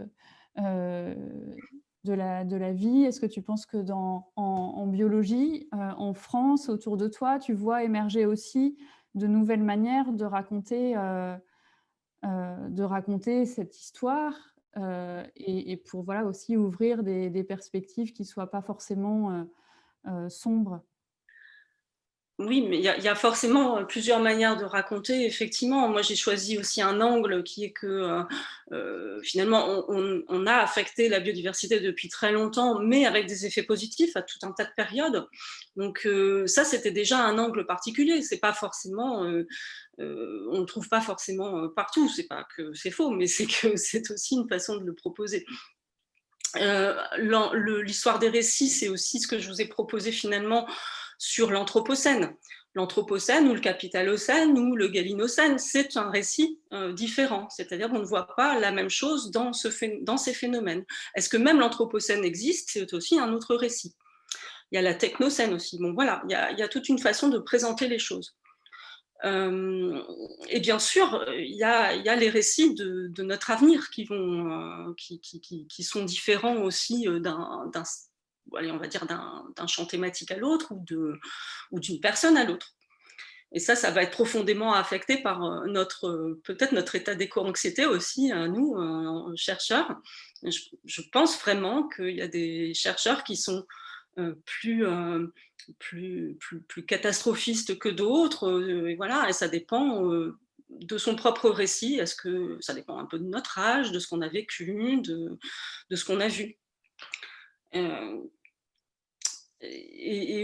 Alors, que dire? Je pense qu'aucun de ces récits n'est totalement faux ni totalement vrai, mais c'est ça qui est intéressant, c'est de les confronter pour les alimenter, pour y réfléchir. Moi, j'ai beaucoup apprécié ces réflexions autour de l'Anthropocène, par exemple. Ça fait beaucoup, beaucoup réfléchir. Il y a eu plusieurs... il y a justement quelqu'un qui demandait la référence du site This is how you feel et ces lettres de scientifiques. Oui. Mais alors, comment on tient justement pour continuer à travailler sur ces sujets ou en découvrant des choses qui sont extrêmement inquiétantes? Toi, est-ce que, par exemple, ton engagement au sein de l'université et du campus zéro carbone, c'est quelque chose voilà, qui te permet aussi d'avoir prise à un autre endroit, autrement sur ton sujet? Oui, clairement, moi, ça me permettait, l'avoir fait, ça m'a permis d'avoir ce sentiment d'agir.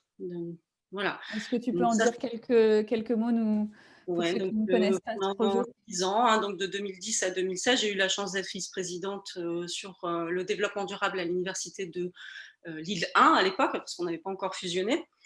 Alors, ça m'a permis sur l'île 1 de mettre en place vraiment énormément de choses. On a mis en place des équipes déjà sur le développement durable, on a mis en place du pâturage écologique par exemple, donc on a mis des poneys et des ânes pour gérer nos espaces verts sur le campus, qui est en fait une sorte de petite ville avec des bâtiments entre des espaces verts.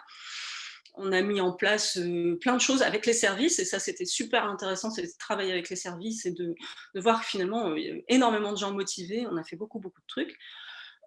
Et puis on a travaillé pas seulement à l'échelle de l'Université de Lille, mais aussi à l'échelle des universités régionales. Alors à l'époque c'était pas les Hauts-de-France, hein, c'était le Nord-Pas-de-Calais, des universités, de certaines écoles, certaines grandes écoles, et on s'est regroupés pour mettre en place un bilan carbone, qui était la première fois qu'on faisait ce travail-là dans nos établissements, et on l'a fait à 2 échelles, l'échelle de chaque établissement et l'échelle de l'ensemble de nos établissements.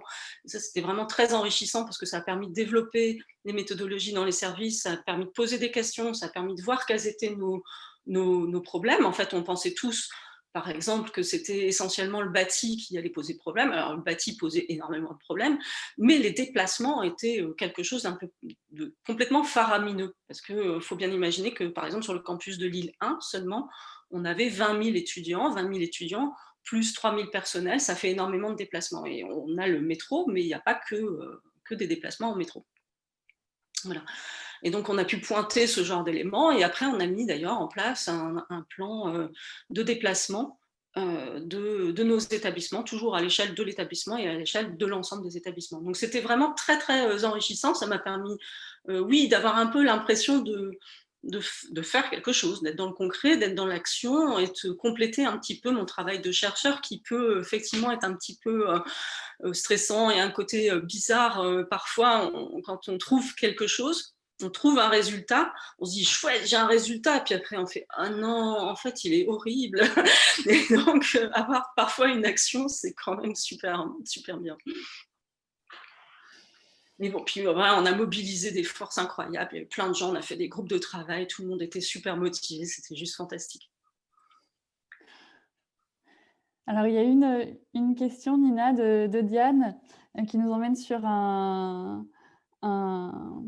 une période beaucoup plus récente. Elle pose une question au sujet du confinement et de l'arrêt de l'activité humaine temporaire, donc voilà, à la fois au printemps et maintenant. Est-ce qu'on peut observer un impact sur la biodiversité? Ou est-ce que c'est trop court comme période, même trop court comme recul? Alors, il y a eu beaucoup de chercheurs qui se sont posés la question. Ils n'ont pas tous eu le droit d'aller déconfiner pour aller sur le terrain, d'ailleurs. C'était un peu gênant parfois. Il a fallu en tout cas du temps pour mettre en place quelque chose. Oui, il y a eu des effets. Maintenant, les effets ne sont pas forcément pérennes. C'est ça le problème. C'est que dès qu'on reprend nos activités comme avant, eh bien, la faune est obligée de repartir, de requitter les endroits qu'on avait un petit peu abandonnés, qu'ils avaient réutilisés. Donc oui, on a vu un effet, mais je pense qu'il est de courte durée. Est-ce que tu peux donner des exemples de choses qui ont pu être observées? Non, honnêtement, là, pour l'instant, je n'ai pas les résultats des collègues qui ont pu aller sur le terrain. Moi, je n'avais pas de programme à ce moment-là, donc je n'ai pas pu le faire. Mais on a tous vu ces récits justement d'espèces qui revenaient en ville. Voilà, vous avez tous vu. Par contre, ça, c'est pas des récits, c'est des photos incroyables où on voyait à nouveau le Kilimandjaro. Enfin, pas non, on voyait le Tibet, c'était le Népal. On voyait les montagnes au loin, alors qu'on les voyait plus. Elles étaient perdues dans la pollution. On voyait la Tour Eiffel qu'on voyait plus. On voyait des monuments indiens, etc. Des ciels bleus à par endroits en Chine qu'on ne voyait pas. Donc ça c'était très clair. Il y a eu, oui, des animaux qui se baladaient un petit peu plus. Bon, voilà. Aussi, il faut dire que ce sont quand même, pour la plupart, des animaux qui se baladent déjà un petit peu en ville, hein, quand même. Les renards, on en voit de plus en plus hein, en France. Ils ont beaucoup recolonisé les villes anglaises et commencent un petit peu à s'intéresser aux villes françaises. On a vu des dauphins, on a vu des choses comme ça. Bon, c'est des images, certes, on n'a pas de bilan pour l'instant disponible. Mais surtout, de toute façon, on pense tous que c'était de courte durée, quoi. Voilà. Mais par contre, c'est ce qui est incroyable, c'est de se dire que c'est possible. C'est possible. Si on leur laisse la place, si on arrête le dérangement, c'est possible.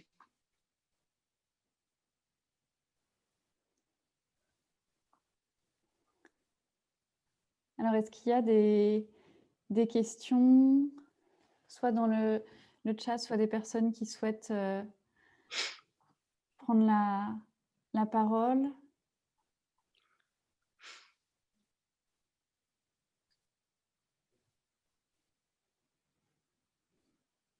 On a en tout cas plusieurs remerciements, Nina. Ben, je vous remercie déjà pour l'invitation, pour voilà, tout l'intérêt que vous avez pu porter. J'espère que c'était intéressant. Alors, Romain Brasselet souhaite poser une question par le chat. Que pensez-vous de la chasse sur ce rôle de régulation que les chasseurs clament? Un sujet très polémique. Oui. Voilà, c'est... Si on laisse revenir le loup, il n'y a plus besoin de régulation. Si on veut une régulation, il n'y a pas forcément besoin de tuer des renards qui vont réguler les micro-mammifères. Enfin voilà, il y a plein de choses comme ça. Il faudrait éviter aussi, dans ce cas-là, si c'est vraiment de la régulation, de faire des élevages et de lâcher les animaux derrière pour ensuite les tuer. Donc il y a évidemment des choses qui sont tout à fait discutables dans la chasse. Bon, après, c'est vrai que on n'a plus énormément de grands prédateurs en Europe, donc il y a certains éléments peut-être qui peuvent se discuter. Voilà, donc moi, ce que j'aimerais bien des fois, c'est de pouvoir avoir le dimanche pour me balader, quoi, mais c'est aussi un sujet important, hein, le rapport des gens à la nature et l'accessibilité de la nature.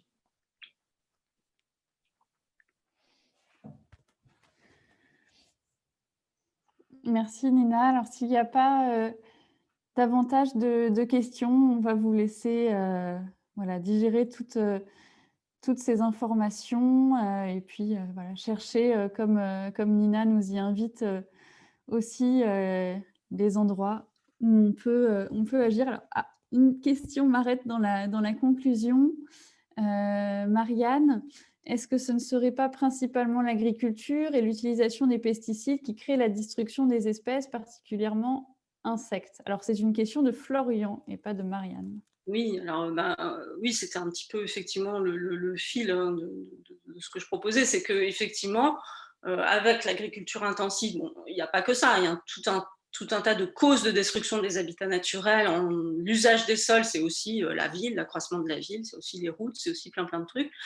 Mais c'est vrai que l'agriculture intensive, c'est une destruction des habitats naturels, puisque finalement, dans un champ d'agriculture intensive, on applique en particulier donc, tous ces pesticides qui, on ne va pas se leurrer, sont là pour tuer. Hein. Donc, bien évidemment, c'est une zone qui est dangereuse pour la faune et pour la flore. Donc oui, cette zone-là n'est plus une zone naturelle et donc on réduit l'espace disponible pour les insectes. Les pesticides les tuent plus ou moins directement. Par exemple, les néonicotinoïdes, on sait qu'ils ont un effet extrêmement intense sur tous les pollinisateurs, en particulier les abeilles domestiques et les abeilles sauvages. On connaît moins l'effet sur les autres insectes, mais ils ont des mécanismes physiologiques communs, donc bien évidemment, ils vont avoir un effet. Mais aussi, on élimine beaucoup de plantes à fleurs. Et quand je parlais des messicoles, c'est aussi toutes les plantes qui sont sur les bords de champs qui vont aussi disparaître avec l'usage d'herbicides sélectifs. Par exemple, on va utiliser des herbicides qui enlèvent les dicotylédones quand on a un champ de céréales pour faire de la place, et du coup, on va éliminer toutes les plantes à fleurs. Donc les messicoles, les plantes aussi qui sont un petit peu au bord peuvent avoir du mal. Et puis, avec le remembrement, on a enlevé toutes les haies, beaucoup de haies, beaucoup d'arbres et d'arbustes qui sont des ressources florales d'une importance cruciale pour la faune d'insectes, puisqu'on a beaucoup de plantes fleuries, des aubépines, des ronces, des rosiers, etc. et aussi les saules qui sont normalement des arbres à pollinisation anémophile, donc par le vent, mais leur pollen est prisé par un certain nombre d'abeilles sauvages qui sont très précoces au printemps, en fin d'hiver. Donc oui, on a par l'agriculture intensive, dans différents aspects, on attaque effectivement, on a certainement un effet sur l'abondance des insectes par les pesticides, mais les insecticides, on va dire, mais aussi par les pesticides, herbicides qui vont, et puis la gestion d'une manière générale qui enlève les ressources florales. Oui, donc c'est un élément crucial. Alors, on parle d'extinction dans les millions d'espèces, oui. Alors, une question d'Elisabetta que tu commençais à lire, je poursuis pour que tout le monde aussi puisse l'entendre. On parle d'extinction, mais dans les millions d'espèces qui nous restent à découvrir, il y a des possibilités d'évolution merveilleuses. Les nouvelles espèces pas dangereuses du point de vue de la science et pas de la science-fiction. Alors, le problème actuellement, c'est que la vitesse d'extinction est probablement bien trop rapide, bien trop forte par rapport au taux de spéciation. La spéciation est un phénomène extrêmement lent. Hein, ça va vraiment pas vite. Mais là, on a probablement des extinctions d'espèces bien trop rapides et on a déjà pas mal d'extinctions d'espèces en réalité qui sont déjà faites, puis on a toutes les espèces qui sont en voie d'extinction, qui sont en fait réduites à la portion congrue, c'est-à-dire qu'on a quelques individus dans des populations éparses et rares, et donc on peut déjà parler d'extinction quasiment. Et donc ça, c'est un taux qui est bien plus rapide que le taux de spéciation, donc ça ne peut pas compenser. Maintenant, oui, bien sûr, dans les millions d'années à venir, j'allais dire, quand l'humain sera plus là, on va être plus positif, on va dire si l'humain n'est plus là, ou si l'humain est plus raisonnable, on aura des évolutions, on verra des évolutions bien évidemment. Et personne ne sait ce que ça va donner, c'est ça qui est fantastique. Alors, il y a une question peut-être, je te laisse y répondre tout de suite. C'est quelqu'un qui nous dit qui doit filer, mais qui aimerait avoir des propositions, des recommandations bibliographiques pour pouvoir approfondir le sujet. Alors, est-ce que tu as une idée de, voilà, même film ou livre Alors, ça dépend quel sujet. Bon, après, sur l'Anthropocène, dans une de mes diapos, j'avais mis Bonneuil et Fressoz, c'est l'événement Anthropocène qui est pas mal à lire. Après, sur les extinctions d'espèces, vous avez quand même beaucoup de livres. Moi, je peux essayer de mettre quelques éléments, je ne sais pas, sur Internet, j'en sais rien. Là, comme ça... S'inscrire à la fac en auditrice libre, ouais, voilà. pour t'écouter plus. Non, mais il y a plein de livres super intéressants. Je ne sais pas, je dirais que peut-être Jared Diamond, il a écrit quand même pas mal de trucs très intéressants. C'est quand même un grand écologue qui est un petit peu un peu décrié par certains parce qu'il est un peu dans la projection un peu catastrophiste, on va dire, mais je le comprends parce que lui, il a vu vraiment des destructions d'habitats, des pertes d'espèces incroyables. C'est un très grand naturaliste qui savait reconnaître au champ les 600 ou à peu près oiseaux qu'il doit y avoir en Nouvelle-Guinée. Donc, bon, voilà, c'est un très très grand naturaliste, mais il a fait des livres très intéressants aussi. Jared Diamond. Voilà, un exemple. Merci. Il y a une question de Manon Thiriot qui demande, dans la conservation des espaces, quels sont les paramètres déterminants dans la protection d'une espèce au détriment d'une autre? Oh là là, ça c'est une excellente question, on n'a pas fini de la résoudre malheureusement. La difficulté, ça va être que parfois, on est tellement restreint dans les espaces, hein, en surface, que parfois effectivement, on va vouloir conserver une espèce et ça sera au détriment d'autres espèces. C'est vrai. Par exemple, si je veux conserver les marais d'Archie dont je vous parlais tout à l'heure, c'est pour la faune d'oiseaux. D'oiseaux hivernants, d'oiseaux d'eau, d'oiseaux nicheurs dans les roselières. Et donc, ça va être au détriment des oiseaux qui pourraient être présents si on laissait le processus naturel se faire, c'est-à-dire une colonisation par des arbustes puis par des arbres, et on aurait donc d'autres espèces qui viendraient. Ou des insectes du bois mort, par exemple. Donc ça, c'était d'ailleurs une question qu'ils ont eue sur la réserve. Ou certaines espèces de plantes. Donc il y a un moment où on est obligé de faire des choix, ça c'est vrai. Et ces choix, ils vont dépendre un peu peut-être de la spécificité de la réserve par rapport à une autre. Par exemple, ces marais d'Archies, c'est une zone Ramsar, donc une zone protégée avec une très grande biodiversité d'oiseaux, nicheurs d'oiseaux d'eau. Et donc, on va garder cette spécificité par rapport à d'autres. C'est une vraie question. Parfois, les botanistes, les entomologistes et puis les faunisticiens, eh ben, ils se réunissent, ils discutent pour savoir justement comment faire. Alors, on a des critères, hein. On a des critères par exemple de patrimonialité, c'est-à-dire de rareté à différents niveaux. Des statuts de protection, des choses comme ça. Donc ça peut nous aider. Mais parfois, c'est vrai qu'on est trop restreint dans l'habitat et on va avoir à choisir entre certaines espèces. Bon, il faut croiser les doigts que ça n'arrive pas trop souvent.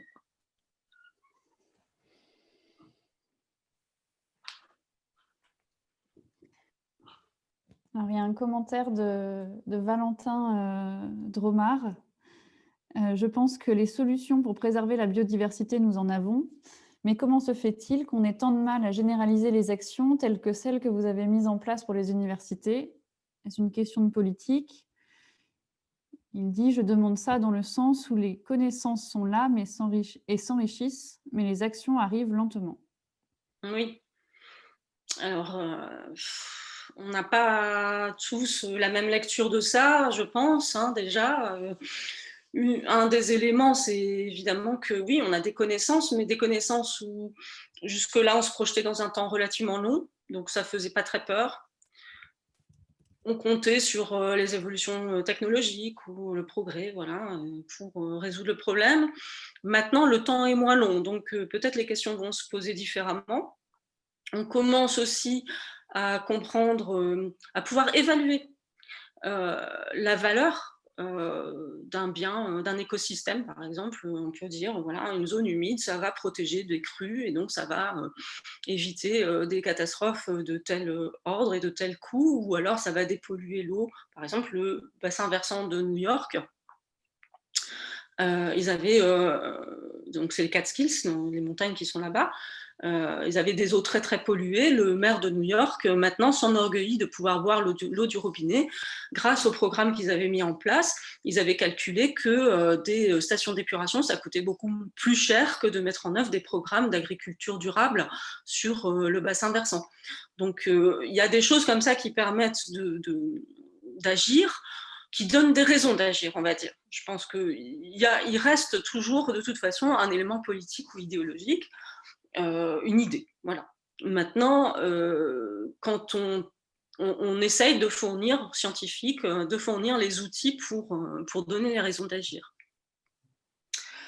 Voilà, et souvent ce qui est opposé, même avec les outils juridiques, on a des espèces protégées, des choses comme ça, même avec les outils juridiques, on n'empêche pas toujours tout, parce que pour une petite espèce, on va dire « Ah ben non, on ne va pas obérer le fonctionnement économique du pays, de la zone, etc. etc. » Donc c'est le même problème que pour les choix de conservation dont on parlait tout à l'heure. On a des choix à faire on a des arbitrages à faire, et les arbitrages vont pas toujours dans le sens de la biodiversité, pas toujours dans le sens de la science même, et encore pas mal dans le sens de l'économie et d'un relatif court terme.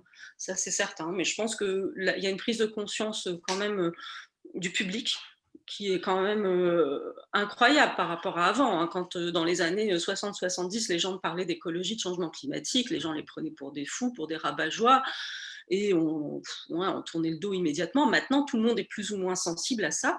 Simplement, on a l'impression de ne pas savoir agir, nous, en tant que citoyens, en tant que consommateurs, et on essaye, voilà, il faut un ensemble à la fois qui vient de la base des citoyens, que les gens disent ce qu'ils veulent, et en même temps, eh bien, il y aura des prises de position à d'autres niveaux. Au niveau local, par exemple, au niveau des maires, on agit assez bien.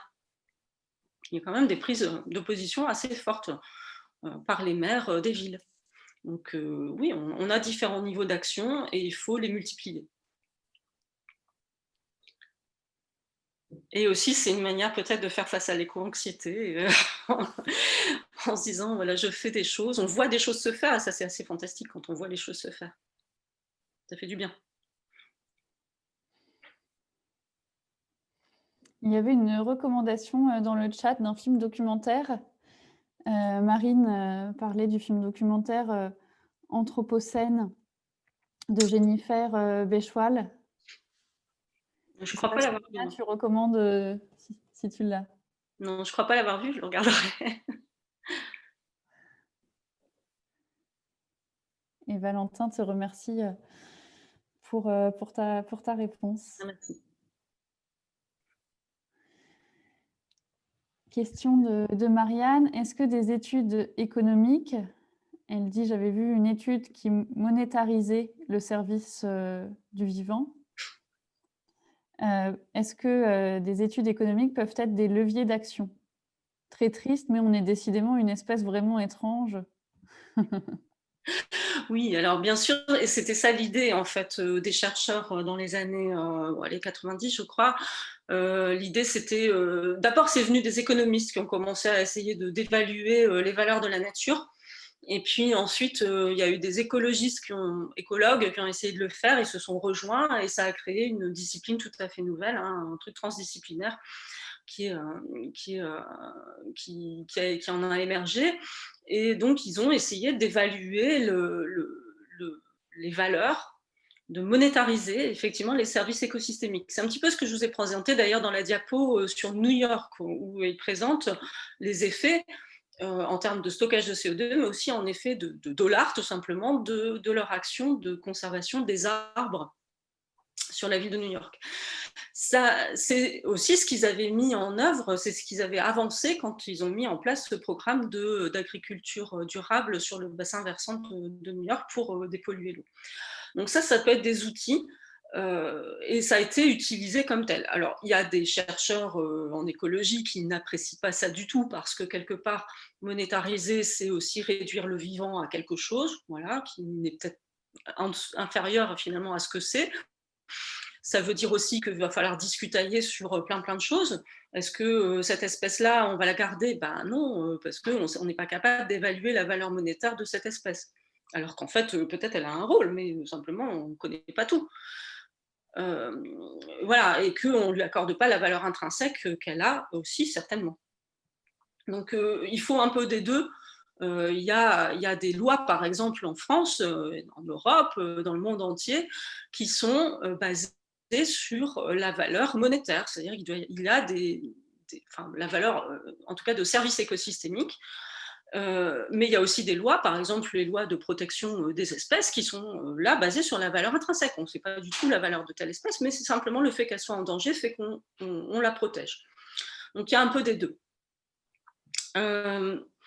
Et est-ce que c'est des leviers d'action? Je pense oui dans certains cas. Et par contre aussi, on a parfois très peur des effets négatifs. Par exemple, on pourrait très bien imaginer que en mettant en place le grand marché du carbone, en développant un peu plus le grand marché du carbone dans le monde, et qu'on dise, voilà, les forêts, ça stocke du carbone, et bien que quelqu'un décide de raser une forêt pluriséculaire, très diversifiée en espèces, pour y mettre de l'eucalyptus, ayant planté l'eucalyptus, il dit, ça pousse vite, ça stocke du carbone, et j'ai de l'argent. On pourrait très bien imaginer des effets négatifs. Donc, oui, il y a du positif, parce que ça fait prendre conscience quand même aux gens que la nature, c'est pas que des petits papillons, des petits oiseaux de poètes. On nous a quand même longtemps taxé des poètes, hein, voilà. Encore un peu de temps en temps d'ailleurs. Mais aussi, non, ça fait prendre conscience, oui, que ça a une valeur et que ça nous est directement utile. Mais c'est certain que respirer de l'air pur, boire de l'eau plutôt pure, ça semble naturel et pas coûteux et ne jamais rien valoir, mais finalement, ça a une valeur. D'ailleurs, il y a certains économistes qui trouvent que ces coûts-là devraient être inclus dans le coût du produit. Donc, c'est-à-dire qu'on devrait inclure le coût de la nature, enfin la valeur de la nature dans le coût du produit. Ou le coût du polluant, de la pollution et donc de la destruction de la nature dans le coût que paye, dans l'argent que paye une entreprise, par exemple. Donc internaliser les externalités négatives, en fait. Voilà. Alors, pour faire suite à cette question, alors peut-être pas la question de la monétarisation, mais moi ça m'interroge sur aussi, on parle souvent du financement de la recherche. Et est-ce que toi, voilà, c'est quelque chose que tu observes aussi dans ton domaine? Quelles sont les recherches qui sont financées? Est-ce qu'il y a une influence du monde de l'entreprise qui a tendance à emmener les chercheurs et les chercheuses dans quelle direction? Quelle est ton approche? J'y échappe moi plutôt, c'est-à-dire que j'essaye toujours plutôt d'avoir des financements plutôt publics, on va dire, mais ils sont de moins en moins récurrents, hein, c'est de plus en plus sur appel à projet. Du coup, on se tourne aussi vers des financements privés, ça arrive. Globalement, on s'en sort pas trop mal quand même, dans le sens où j'ai pas eu vent, moi, d'influence, vraiment. Donc ça, c'est plutôt bien. Voilà, quand ça se passe comme ça, c'est bien. Mais après, on sait qu'il y a des disciplines où c'est pas probablement plus compliqué, hein, voilà. Mais en écologie, après, je dois dire que j'ai pas non plus énormément de financement privé. Moi, je ne travaille pas sur l'abeille domestique, voilà, ce que je fais, ça n'intéresse pas vraiment le financement privé d'une manière générale, hein, ou en tout cas de manière indirecte. Ça arrive aussi qu'ils fassent des fondations, ça c'est intéressant, où voilà, ces fondations vont financer de manière relativement large, ouverte, des recherches qui ne sont pas forcément à application directe. Ça, c'est toujours très, très intéressant. Quand c'est des applications directes, évidemment, là, ça me concerne beaucoup moins. Après, on a des collègues qui ont été financés par, je ne peux pas les citer, mais des producteurs d'alcool utilisant des plantes pour regarder la pollinisation, par exemple, des choses comme ça. Oui, on est loin des histoires de conflits d'intérêts qu'on nous raconte dans d'autres domaines, tu nous rassures. Alors après, ce qui peut être plus compliqué, c'est par exemple sur les pesticides, l'usage des pesticides et l'effet sur la biodiversité d'une manière générale. Quand c'est financé par des fonds publics, on est beaucoup plus libre, évidemment. Je pense que c'est préférable. Il vaut mieux se tourner vers des financements publics pour pouvoir être libre, parce que sinon c'est gênant. Enfin, je ne sais même pas s'il n'y a pas une autocensure quelque part aussi du chercheur dans certaines circonstances. Ça peut être un peu compliqué psychologiquement.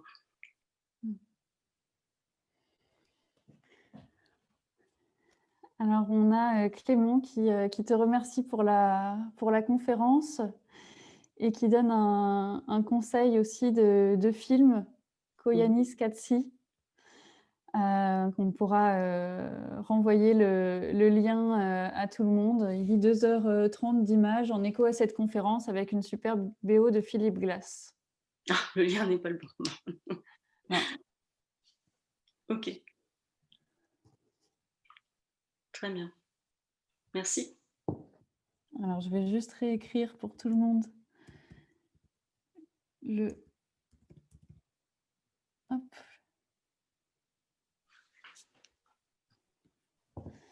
Le nom du film, donc voilà, qui vous est conseillé par Clément.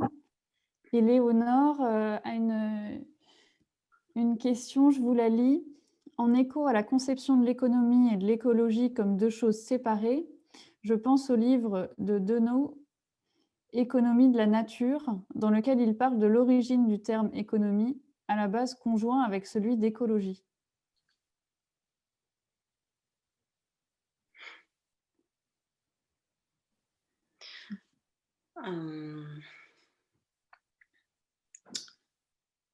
D'accord. Je sais pas. Je sais pas. En fait, là, je marque mon inculture. Je ne savais pas qu'économie était à la base conjoint avec écologie. Parce Parce que écologie, ça vient de oikos, l'habitat, et logie, logos, la science, ou la connaissance. Et économie, je ne pensais pas que c'était sur les mêmes bases. Bon, en tout cas, ouais, c'est intéressant. Mais l'économie de la nature, oui, c'est cette façon de voir effectivement la valeur des écosystèmes, des services écosystémiques, etc. En tout cas, généralement, on renvoie à ça. Merci Léonore pour cet ajout. Et on va... Très intéressant. Alors, j'ai cru voir quelqu'un lever la main, mais non. Hop, si ça revient. Donc, je vais permettre à Clio de poser une question. Oui, non, c'était pas tant pour une question, c'est qu'effectivement, le terme oikos, c'est bien l'habitat au sens où il regroupe des personnes qui s'organisent pour subvenir aussi un peu en mode autogestion.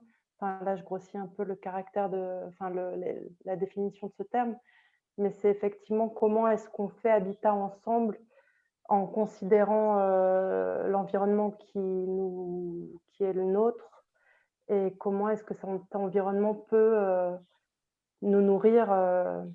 Enfin, voilà, ça englobe aussi effectivement la dimension économique. D'accord.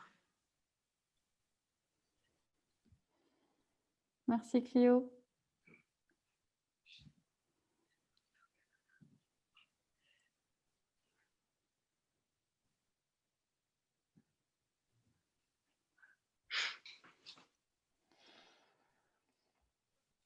Merci encore Nina pour cette belle conférence. Merci pour l'invitation et pour toutes les réactions. C'était vraiment intéressant. Donc, j'invite à nous continuer à nous suivre pour la dernière conférence du cycle qui aura lieu jeudi. Pourquoi des potions à l'heure de l'extinction? Voilà, et là encore, on parlera d'extinction, mais on parlera aussi de voilà, comment soigner tout ça. Et on verra quelle potion nous concocte Romain Noël, qui est le poète invité pour cette dernière conférence du cycle. Merci beaucoup à vous toutes et tous et à bientôt.